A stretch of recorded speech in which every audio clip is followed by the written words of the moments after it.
Ladies and gentlemen, let's stay tuned for a special address by His Excellency Tan Sri Muhyiddin Yassin, Chairman of Economic Recovery Council of Malaysia and former Prime Minister of Malaysia. Bismillahirrahmanirrahim. Assalamualaikum warahmatullahi wabarakatuh, and good afternoon. Distinguished guests, ladies and gentlemen. Alhamdulillah, praise be to Allah that we can all virtually gather here at this prestigious international event, the World Islamic Economic Forum Roundtable. First of all, I would like to express my gratitude to Tan Sri Dr. Syed Hamid Jaafar Albar, Chairman of WIEF Foundation, who's also a close friend of mine, for inviting me to deliver this special address.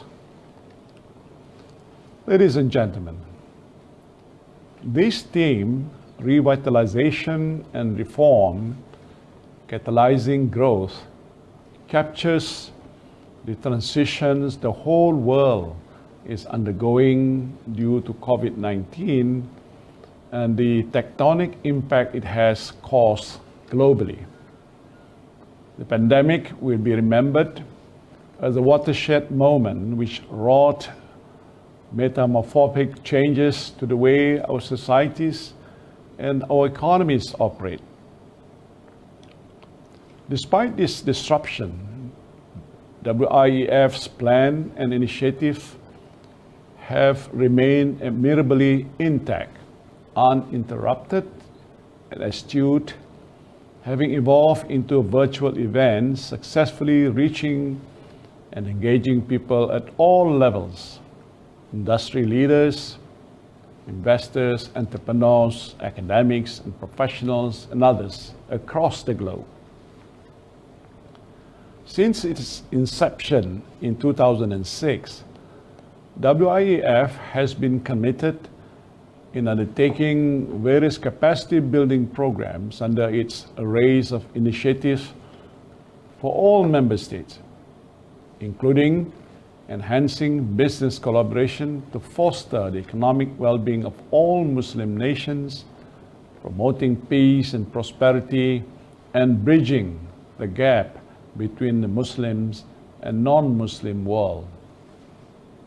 Ladies and gentlemen, the pandemic has plunged all member states into uncharted waters, requiring us to adopt inclusive, multi-pronged strategies to effectively navigate the crisis.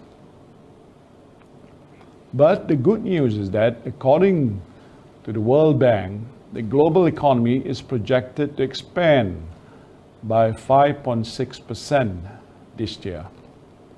But we must ensure that this expansion leaves no one behind.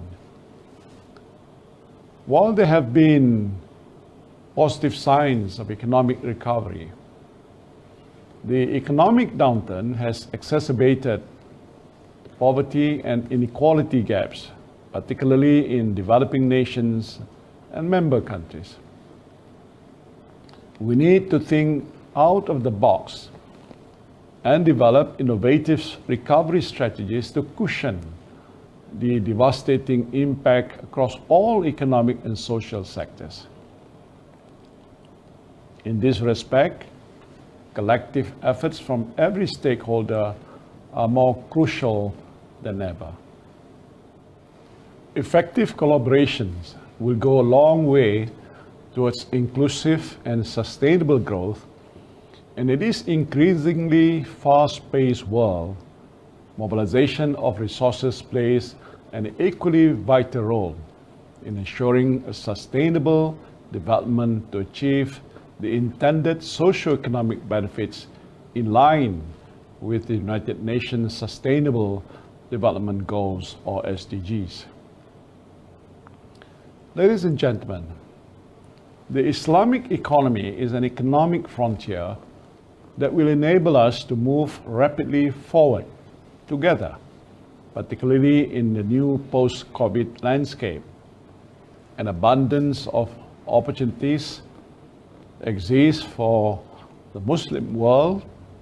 Our Muslim member states must work to establish competitive advantages and maximize these opportunities. The global halal economy has grown in leaps and bounds over the years, with pertinent areas of growth such as the halal food industry, Islamic finance and banking, pharmaceuticals, tourism, as well as education. Malaysia, for instance, remains a key player under the Global Economic or Islamic Economy Indicator, GIEI, since the past decade, driven by strong Islamic finance ecosystems and creative initiatives. Global recognition has placed my country, Malaysia, on track towards realizing its full potential as a global Islamic economy and finance hub in the ASEAN region and beyond. Besides being a pioneer in the halal industry, Malaysia continues to lead as one of the largest sukuk issuers in the world, accounting for 32% of the global sukuk issuances in 2020. One of the Malaysian government's initiatives was the launching of 500 million Malaysian ringgit worth of sukuk prihatin Islamic bonds during my premiership in August last year. As part of the key economic growth activities, or KEGA, Islamic economy sectors will continue to flourish in Malaysia through government support and the role of agencies such as the Department of Islamic Development Malaysia, or JAKIM, and the Malaysia Digital Economy Corporation's MDEC. In moving with digital age, the participations of Malaysian Bumiputra entrepreneurs and MSMEs in the field of digital economy will lead to more breakthroughs as well as penetration of halal markets, both locally, abroad, and online. The economic empowerment of the Ummah is crucial to ensure a fair and equitable distribution across all targeted groups to spur Malaysia towards becoming a prosperous and inclusive nation in line with the shared prosperity vision of 2030. In line with Malaysia's digital economy blueprint, or My Digital, the evolving roles of science and digitalization have highlighted the importance to embrace digital transformation across various sectors. For instance, smart factories in the manufacturing sector, while enhancing capabilities of domestic firms to make increasingly complex and sophisticated products at a minimal cost. The need to move beyond traditional frameworks and conventional wisdom amid challenges, exploring innovative approaches and cultivating new ideas will foster positive change in the Muslim world and beyond. We must embrace disruptive change as a catalyst of growth to be future-proof in response to the ever-changing business and economic landscapes. A paradigm shift must be made by leveraging market opportunities with new innovations, reforming business models and disruptive technologies as potential game changer to accelerate growth of all sectors. The strength of human capital must be optimized by prioritizing skills enhancement in the workforce, particularly in the areas of high-value growth such as technology, financial services, and energy. We must empower the young to pioneer this exciting new frontier as Muslims and Malaysians enter the metaverse. In addition, bottom-up initiatives through community empowerment, for example, micro, small, and medium businesses should constantly be afforded with opportunities to adapt and grow to set their businesses apart. Empowering the role of government-linked companies, or GLCs, as a forefront in regional integration, meanwhile, will enhance the focus and mandate to drive economic growth and development. Ladies and gentlemen, I was honored to be appointed chairman of the Malaysia's National Recovery Council, where I am directly responsible for drawing up the overall national roadmap towards full economic recovery. This 2021 Roundtable theme strikes at the core of Malaysia's recovery strategy pillars. Since the onset of the pandemic, and when I took over office as the Prime Minister early last year, the Malaysian government implemented the 6R strategy, that is resolve, resilience, restart, recovery, revitalize, and reform. And this approach guided the implementation of Malaysia's National COVID-19 Immunization Program, or PIC, because of which, to date, Malaysia has recorded over 96.8% adults who have been fully vaccinated. The rolling out of 8 stimulus packages worth 530 billion ringgit, also during my premiership, has aided all targeted groups and provided support to businesses. According to the Ministry of Finance Economic Outlook 2022 report, Malaysia is on track towards economic recovery with full-year growth in the gross domestic products, or GDP, expected to grow between 3% and 4% this year, and further expansion between 5.5 and 6.5% next year. The multiplier effects on the economy will further strengthen Malaysia's growth prospects and fiscal resilience in the long run.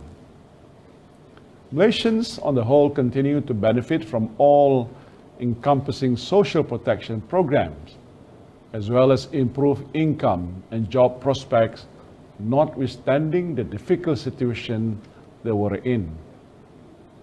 The continuation of all these efforts and programs by the present government under the stewardship of Dato' Sri Ismail Sabri Yaakob will see that Malaysia's recovery agenda is realized soon for the benefit of all. Ladies and gentlemen, let us make use of momentous occasions such as this to work together to discuss opportunities for business partnerships in the Muslim world, promote global commerce and economic well-being while propagating Islamic ethics of peace, fairness, and equality. Let us continue stimulating further connections between the Islamic and non-Islamic world, delivering growth and prosperity for people all over the world. And by doing business together in the years ahead, can we build bridges worldwide for the greater good of mankind. I wish all participants a successful roundtable and fruitful deliberation. And with that, I thank you. Assalamualaikum warahmatullahi wabarakatuh. Thank you, Tan Sri. Ladies and gentlemen, let's now proceed to the next session for today, entitled Beyond Pandemic, Pursuit of Economic Revival. Kindly click on the Join In button at the lobby. I shall see you there.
Teknologi negara. Jadi saya pohon dapat diperhalusi Yang Berhormat Menteri dan kita datang dengan satu lagi, still the same updates untuk memastikan kita kali semasa depan tetapi juga melindungi kebajikan dan kedaulatan negara. Terima kasih.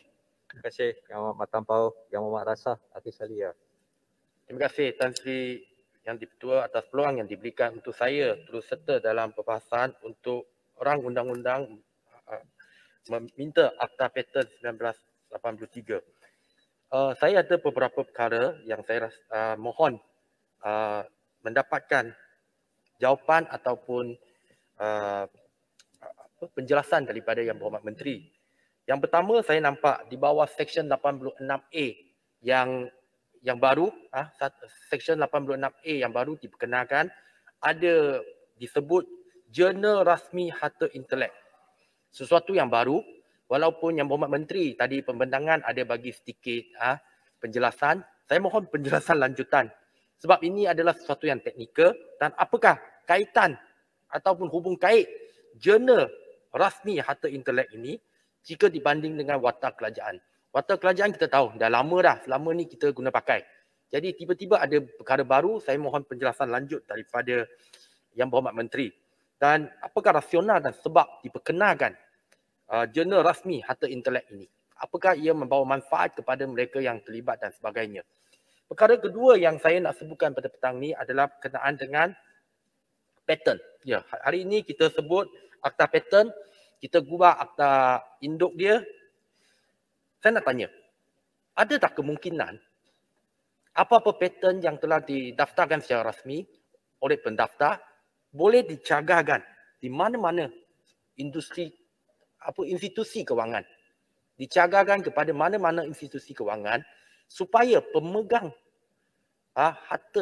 pemegang patent ni boleh mendapat tajaan ataupun dana untuk memajukan hasil mereka. Sebab banyak orang tengah terlibat dipertagangkan dan akhirnya orang tengah ataupun peniaga yang untung, bukan pemegang patent tersebut. Jadi boleh tak dilakukan? Memang saya tahu ini mungkin luas sedikit daripada pindaan hari ini, tapi secara dasar saya mohon penjelasan daripada Yang Berhormat Menteri. Dan perkara ketiga yang saya nak sebut, di bawah Seksyen 3 ada satu tafsiran baru untuk perkataan keluaran farmaceutical. Saya anggap ia sesuatu yang baru dan mungkin ada keperluan, memang ada keperluan sebab selepas pandemik yang berlaku pada sejak tahun lepas hampir 2 tahun, banyak produk perlu ada patent berkaitan dengan ubat-ubatan dan sebagainya. Cuma saya nak tanya di bawah ini, apakah KKM terlibat? Sebab ia very spesifik berkenaan dengan ubat-ubatan, perkara yang berkaitan dengan bidang perubatan. Hanya Kementerian Yang Berhormat Menteri KPD dan HCP saja ataupun melibatkan KKM? Itu saya mohon penjelasan daripada Yang Berhormat Menteri.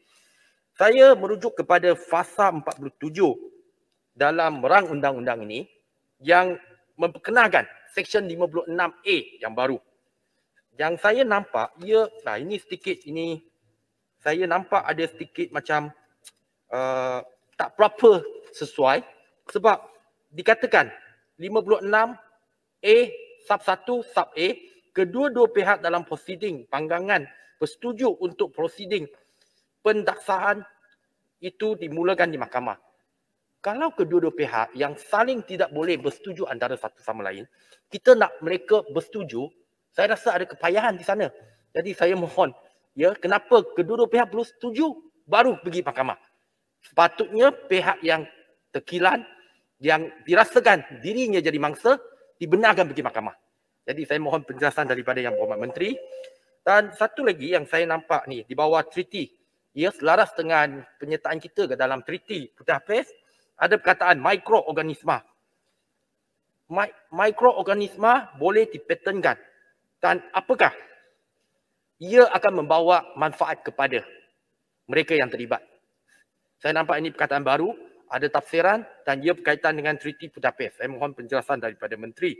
Dan juga, apakah langkah-langkah daripada kerajaan kementerian ini sendiri untuk membolehkan mikroorganisma baru yang disimpan di pusat simpanan antarabangsa boleh diakses oleh pihak-pihak yang berkepentingan.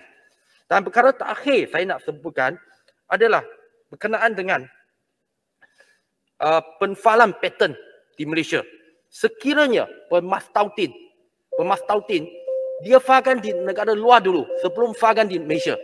Jadi dia difahamkan di luar negara tanpa kebenaran pendaftar di Malaysia, apakah penalti yang dikenakan? Sebab saya rasa tak disebut tadi, saya tak dengar ada huraian penjelasan daripada Menteri. Jadi saya mohon penjelasan daripada Yang Berhormat Menteri. Terima kasih Tan Sri yang Dipertua. Terima kasih Yang Berhormat Rasa. Saya ingin menjemput Yang Berhormat Menteri untuk menjawab. 15 minit Yang Berhormat. 15 ya. Okey. Kalau saya Tuan Yang Dipertua, saya bermula dengan Yang Berhormat Rasa lah. Yang Berhormat Rasa bertanya adakah pasal pharmaceutical tu, nanti saya akan buat penjelasan. Jadi yang ditanya tadi adalah bolehkah patent dicagar di mana-mana institusi kewangan seperti mana harta persendirian yang lain tu. Memang MYPO lah, ataupun kementerian juga mencadangkan di dalam hal ini adalah dalam rang undang-undang paten 2021 ini untuk membolehkan sesuatu paten boleh menjadi subjek kepentingan bercagar sebagaimana harta persendirian atau harta alih yang lain. Jadi pindaan ini semata-mata untuk membolehkan mana-mana orang ketiga yang menjadi pihak dalam transaksi kepentingan bercagar berkenaan dengan suatu paten boleh memohon kepada MYPO untuk merekodkan transaksi kepentingan bercagar dalam daftar. Ini kerana dalam kita nak membangunkan industri dan ekonomi kita perlulah mencari sesuatu yang baru, yang lebih inovatif supaya yang dibolehkan dicagar ini boleh dijadi collateral nanti, ya, supaya dia boleh membantu dalam pengembangan bisnes ataupun perniagaan. Ini ada added value lah, kita buat nilai kepada paten itu. Sebab itu dia boleh dicagar. Apakah rasional yang ditanya tadi? Rasional pengenalan jurnal rasmi, ya. Jadi Tuan Yang Dipertua, semua siaran melibatkan permohonan paten dan pemberian paten di bawah rang Undang-Undang Paten 2021 ini akan dilaksanakan oleh MYPO